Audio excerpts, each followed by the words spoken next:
Nos ados calédoniens passent en moyenne 3 heures par jour devant leurs écrans. Quant à nous, nous prenons notre téléphone en moins plus de 200 fois par jour. Comment prendre de la distance face à ces écrans qui envahissent nos journées? On en parle tout de suite dans Ça vous parle. Bonsoir et bienvenue.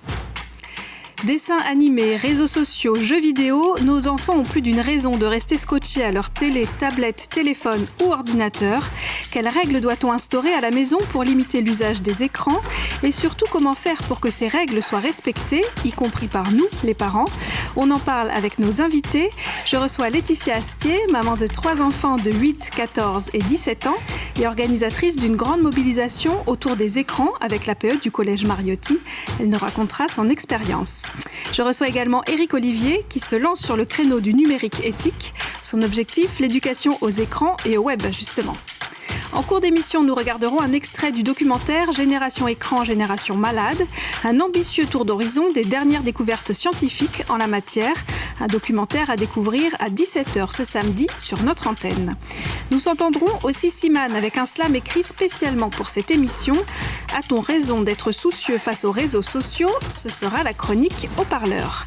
Puis en fin d'émission, changement de sujet, Chloé nous embarque dans une sortie nocturne avec l'équipe baptisée Collage de masse. Elle colle sur les murs des messages féministes pour défendre les droits des femmes.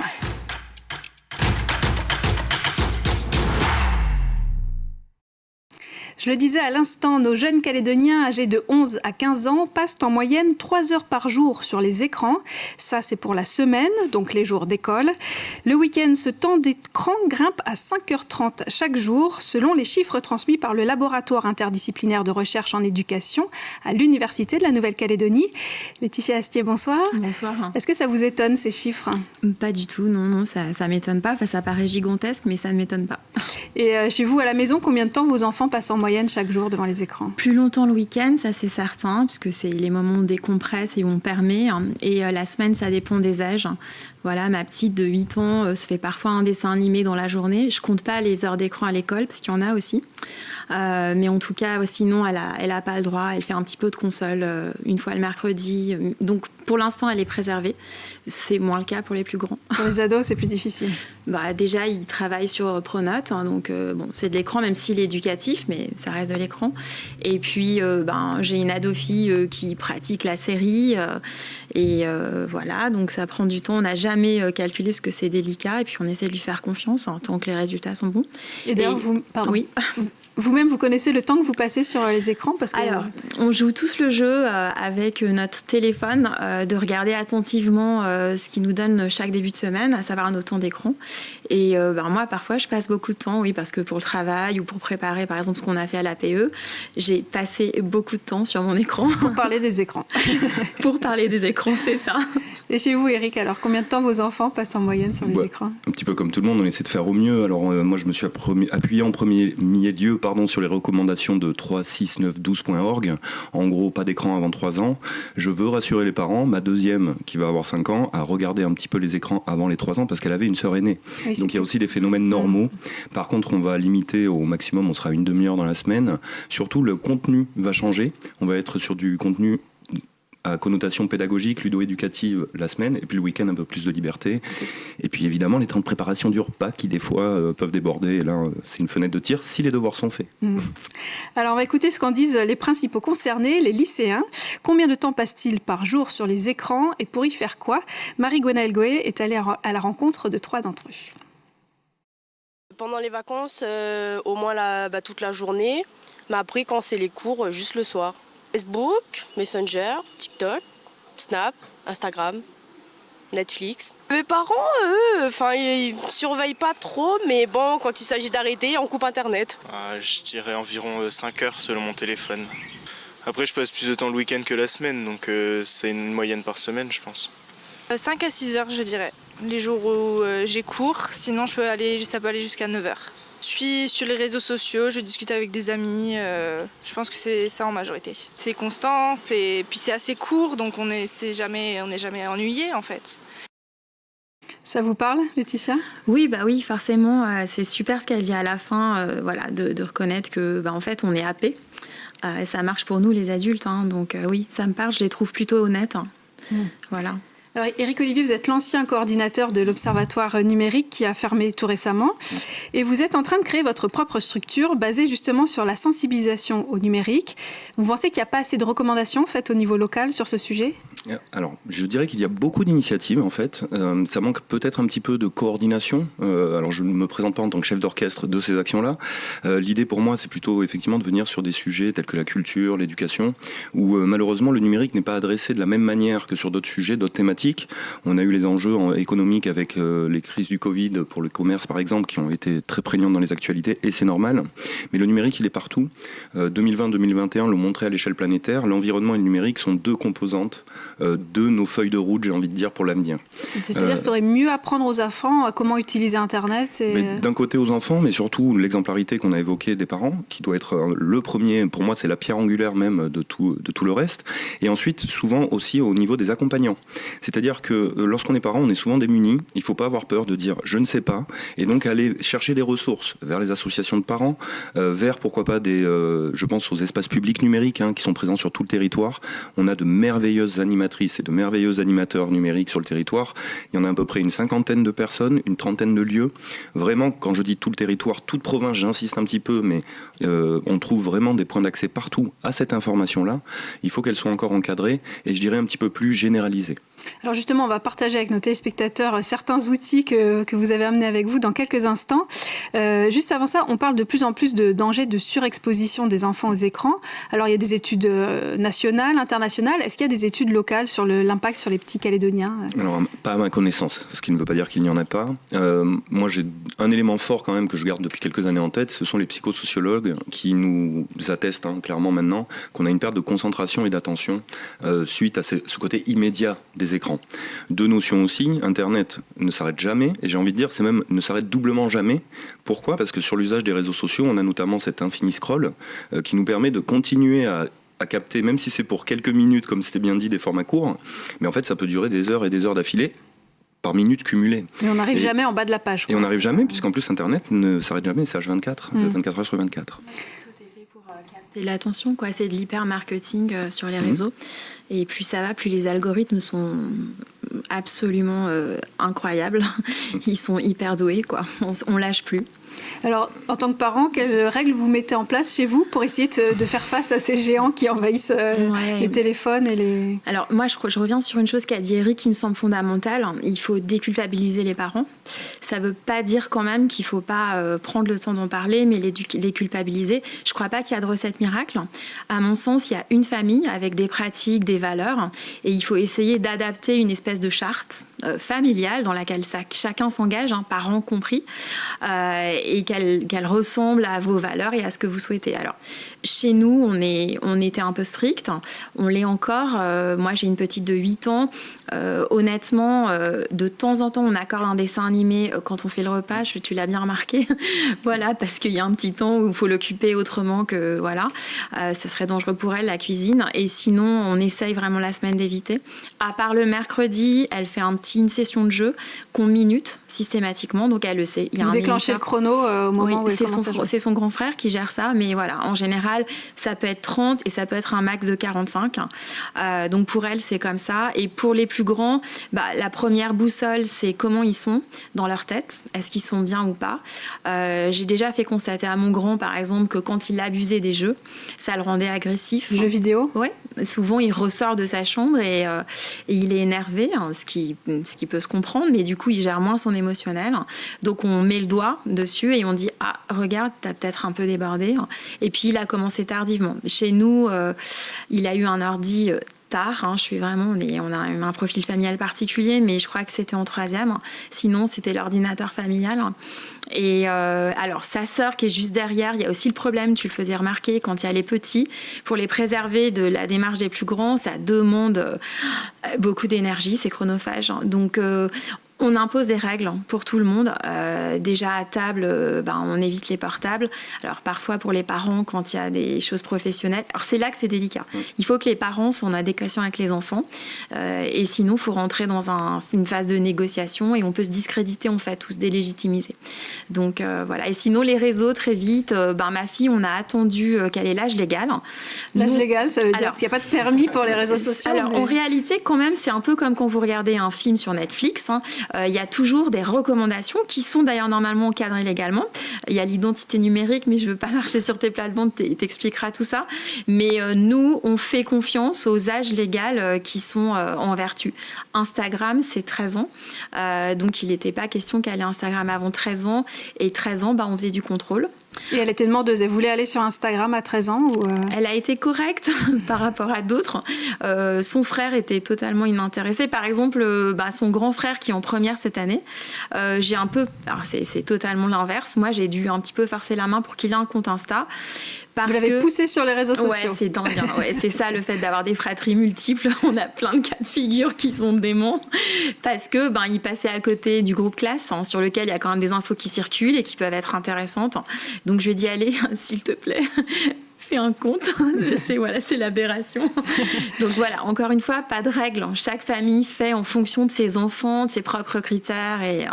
Mais on a des règles, par contre. Ok. Alors pour certains, les règles ne sont pas toujours faciles à faire respecter. Ça dépend des familles, des ados, effectivement. Ouais. D'autant que les réseaux sociaux jouent sur une petite corde sensible située dans notre cerveau, un mécanisme mis au jour par Ophir Turel. Il est professeur en sciences de l'information en Californie. C'est un extrait du documentaire Génération Écran que vous pourrez découvrir en intégralité ce samedi à 17h sur notre antenne. Grâce à l'imagerie cérébrale, Ophir Turel a mis le doigt sur le mécanisme utilisé par les réseaux sociaux pour détourner nos neurones. Et comme souvent dans les comportements addictifs, le circuit de la récompense est impliqué. Le circuit de la récompense, c'est cette petite région cérébrale nichée au cœur de notre cerveau qui contrôle les sensations de plaisir. Il s'illumine quand on mange, quand on fait l'amour et quand on consomme des drogues. Nos études ont montré que ce circuit s'illumine quand on voit des images de réseaux sociaux, en particulier des likes. Et cela pousse notre cerveau à en vouloir davantage. Avec le temps, ce circuit peut devenir extrêmement sensible et réagir presque automatiquement à tout ce qui se rattache aux réseaux sociaux. Par automatiquement, je veux dire qu'on n'a plus le contrôle dessus, parce que ça va trop vite. Quand votre cerveau vous dit « je veux ça », vous le faites, sans avoir le temps de prendre du recul, ni de se dire « arrête un peu ». Le circuit de la récompense est donc la porte d'entrée empruntée par les réseaux sociaux pour accaparer notre attention. Laetitia, je vous ai vu acquiescer pendant le reportage. Oui, parce que c'est ce qu'on appelle la gratification positive. Alors, encore une fois, je voudrais dire qu'il ne faut pas diaboliser. On a eu la chance, je pense que vous en parlerez, mais quand on a fait notre travail auprès des parents d'atelier, d'avoir une sensibilisation par Déclic. Et un des psychologues de Déclic nous expliquait, et c'était vraiment important, je crois, j'en avais pas forcément toujours conscience, il y a des adolescents qui ont besoin d'un point de vue narcissique, en fait, ça leur fait du bien. C'est pour ça qu'il ne faut pas diaboliser. Donc oui, j'acquiesce parce que dès qu'on publie une photo, mais c'est vrai pour nous aussi, on va voir si quelqu'un a réagi ou pas, quoi. Il y a aussi un deuxième truc qui est terrible, c'est les notifications. Voilà, parce que ça bip sans cesse et le bip nous détourne l'attention. Donc il y a plein de choses à faire et c'est vrai qu'on n'est pas, nous, parents, éduqués à ça. Voilà. Donc, il y a plein de choses qui se font au niveau scolaire. Les enseignants, en partie, parfois ont des formations, mais pas tous. Mais nous, parents, on n'a rien. Donc, en fait, on a débarqué avec cet outil. On n'a pas été formés à ça. Et maintenant, on éduque nos enfants avec cet outil sur lequel on est nous-mêmes débordés, quoi. Ils sont presque parfois plus informés que nous, quoi. Alors, je ne crois pas que ce soit parfois. C'est systématiquement. Voilà. D'ailleurs, Eric, ceux qui jouent contre nous, on va dire, c'est les algorithmes qui s'adaptent sans cesse à nos pratiques et qui nous mangent. C'est les fameuses bulles de filtre, en fait, où à force de solliciter certains sujets.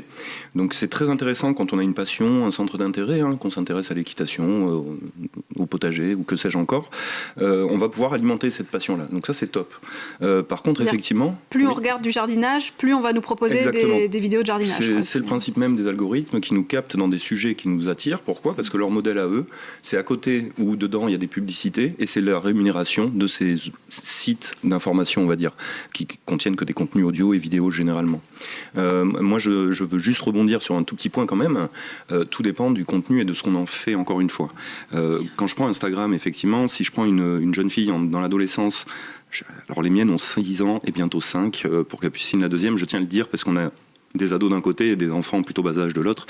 Mais du coup, tout va dépendre de ce qu'on fait. Si je suis en train de me retoucher en permanence une photo de moi, un portrait, parce que je veux qu'elle soit parfaite, moi je vois beaucoup de risques sur la couche psychologique qui va aller avec et l'accompagnement.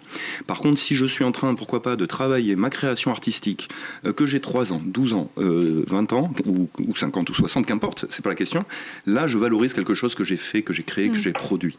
Donc encore une fois, le numérique et Internet, ce sont des outils. On a ces effets bulles qui nous alimentent sur certaines thématiques. Le plus dur, je pense, pour les adolescents, c'est comme tout le monde, on est tous passés par là, c'est de se définir, s'asseoir sur ces vrais centres d'intérêt et les mettre en avant. Et en fait, on verra que la popularité, elle viendra avec éventuellement pour ceux qui sont dans cette course à la popularité. Dernier point quand même, vigilance. D'après les études de l'Observatoire numérique Nouvelle-Calédonie, un jeune en moyenne en Nouvelle-Calédonie, un jeune donc entre 15 et 29 ans, a 500 amis sur Facebook. Donc c'est pas des amis quand on en a 500. Il y a des connaissances, il y a des relations, il y a plein de choses. Moi, je crois que la clé, c'est d'échanger au mieux et détecter les signaux parallèles par rapport à l'usage. J'ai moi-même joué à des jeux vidéo qui seraient quasiment impossible à mettre entre les mains d'un enfant de 12 ou 14 ans maintenant. C'est pas pour autant que la dérive m'a poursuivi dans le temps.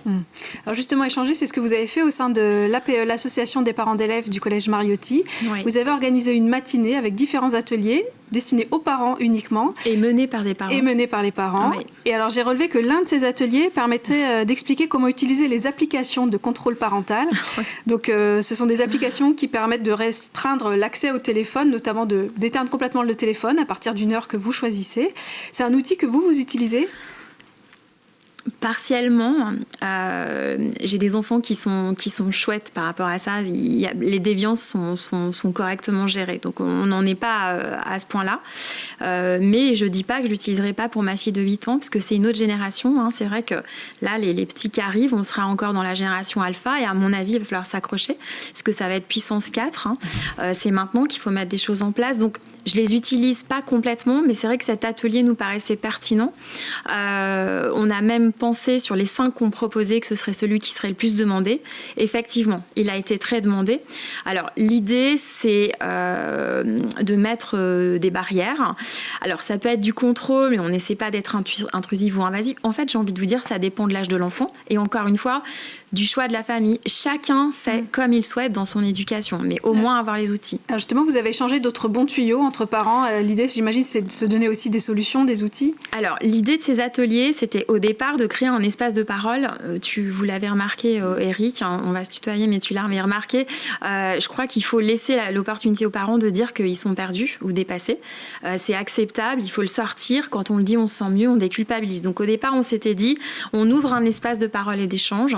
Le faire de parent à parent, on venait pas avec du savoir ou du sachant, même si on avait des choses, c'était pas trop l'objectif. Et on est venu avec eux quand même avec des outils qu'on n'a pas forcément présentés, mais qu'on a mis dans un Padlet, c'est-à-dire en gros ils peuvent y accéder quand ils le souhaitent. Alors moi, il y a un outil que j'adore, que je conseille vraiment. C'est un outil qui a été développé au niveau national, qui s'appelle Famille Num. Je crois qu'il faut taper W, mais vous donnerez les références, j'imagine. Famille Num. Oui, ouais. Famille Num, famille numérique. Et à partir de là, on sélectionne son profil familial, âge des enfants, classe, leur scolarité, le profil des parents. Il y a plein de conseils qui nous sont donnés. Et dans ces conseils-là, vous sélectionnez ceux qui collent le plus à votre environnement familial. Et vous le faites en famille. Donc, il faut ouvrir un espace de médiation, de négociation, suivant l'âge. Mais à partir de la préadolescence, on est déjà dans la négo. Donc, déjà en primaire, on est dans la négo. Et vous créez votre charte familiale numérique à afficher dans le frigo, sur le frigo, dans les toilettes, où vous voulez, mais partout. Donc famille NUM, c'est l'outil pour vous, Laetitia. Eric, vous avez des outils à nous recommander rapidement pour les familles? Le bon sens, comme d'habitude, je suis un petit peu, c'est ma spécialité en tant que chef étoilé sur le numérique. Non, très honnêtement, le vrai bon sens, et encore une fois, moi je crois que l'échange, essayer de privilégier aussi des petits moments où on va pour le coup inverser un peu la tendance, parce que souvent on a évoqué le petit moment préparation du repas où les parents sont contraints à exploiter des outils numériques pour se faciliter un petit peu la vie tout simplement. Essayer de faire l'inverse, pourquoi pas, on se met autour d'une table, on prend une toile blanche, on met les mains dans la peinture, on le fait à 4, et pendant ce temps-là les téléphones ils sont loin en fait. Autre petite chose toute simple, on part en balade, c'est compliqué maintenant les photos, comment on fait? Si on ressortait le vieil appareil photo qui fait que des photos, pourquoi pas pour l'occasion, et on se dit justement aujourd'hui on essaie de faire des photos de famille, ce genre de choses. Alors attention, moi je suis encore avec des enfants, des petites filles en bas âge, effectivement quand on est avec des ados, pourquoi pas aller partager un moment de sport avec eux si on est dans une famille qui a une fibre plus sportive, ou pourquoi pas ouvrir un livre tout simplement à plusieurs, un dictionnaire, chercher un mot. Alors pourquoi je dis ça aussi? Parce qu'on a des profils dans les familles, comme on disait, chacun doit trouver sa recette. Moi je crois que les familles sportives auront peut-être tendance à être plus vigilantes sur l'intellectuel et le psychologique, et vice-versa. Je vais prendre un tout petit exemple. Moi, mes filles sont épargnées, elles regardent un petit peu de contenu numérique, d'écran adapté, on essaye comme tout un chacun de faire au mieux. On a eu connaissance de cas où en fait les parents sont démunis parce qu'ils pensent que présenter des puzzles, des casse-têtes aux enfants c'est très bien, sauf qu'ils oublient, on oublie de leur préciser qu'il faut des éléments physiques, matérialisés, et pas des jeux sur un écran. Parce que beaucoup de parents, mine de rien, pensent à l'éveil intellectuel des enfants, mais oublie que maintenant tout se dirige avec un seul doigt. Et là, par contre, on est dans des vrais risques de développement psychologique, je dirais, parce que on va avoir des vrais impacts sur notre capacité, ne serait-ce qu'à prendre un stylo. Merci. Alors moi, je vais vous donner un dernier outil pour les cas un petit peu extrêmes, si vous vous sentez démuni face à un usage excessif des écrans. Sachez que le dispositif Déclic existe. Vous pouvez écrire à l'adresse déclic@ass.nc ou appeler le 25 50 78. C'est gratuit, confidentiel et anonyme. En guise de conclusion à ce chapitre sur les écrans, je vous propose d'écouter maintenant Simane avec un slam écrit spécialement pour cette émission. C'est la rubrique Haut-parleur.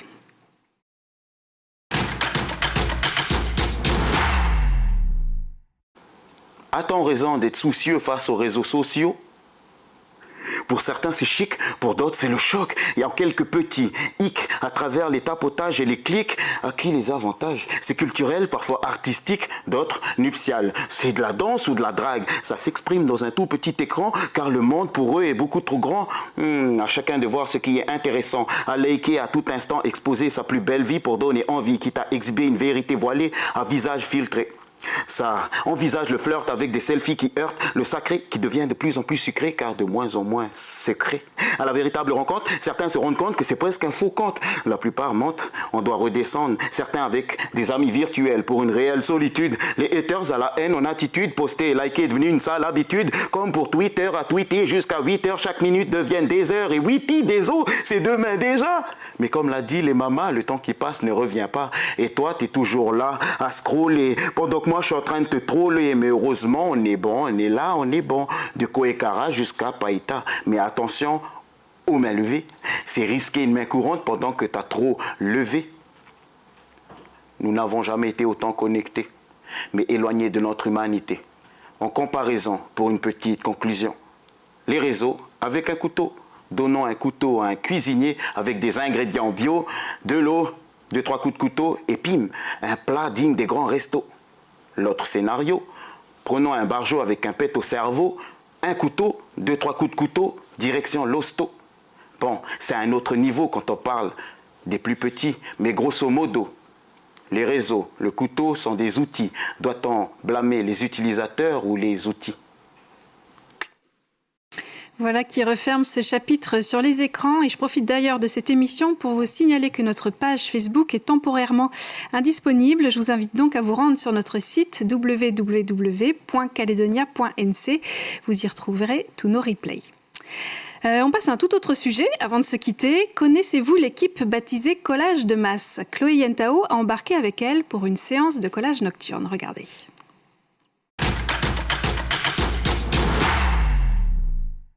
Alors ce soir s'organise une action de collage de messages féministes dans les rues de Nouméa et je voulais te demander justement à quoi ça sert, quel est votre objectif principal de faire ça?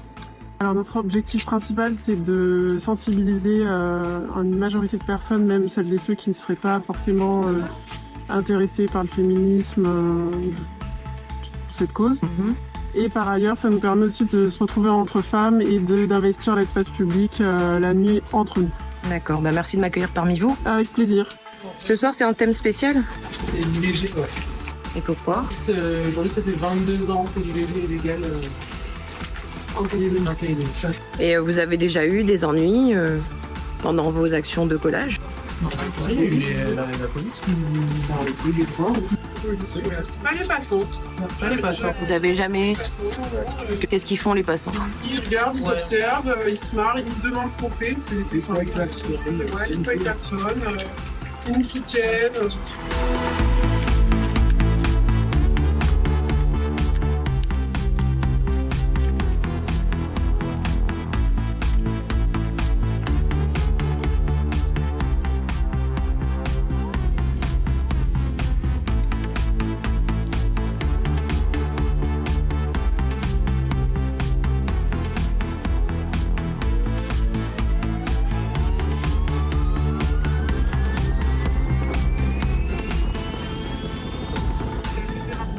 Les messages eux-mêmes.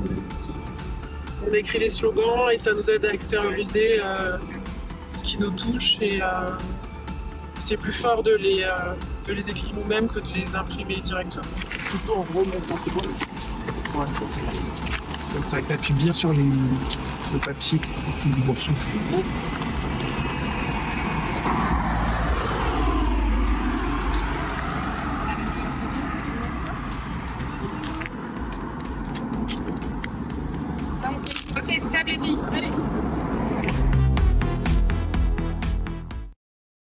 Voilà, c'est la fin de cette émission. Merci à vous deux d'être venus sur le plateau de Ça vous parle. Merci à vous à la maison de nous avoir suivis derrière votre écran. Bonne soirée sur Calédonia.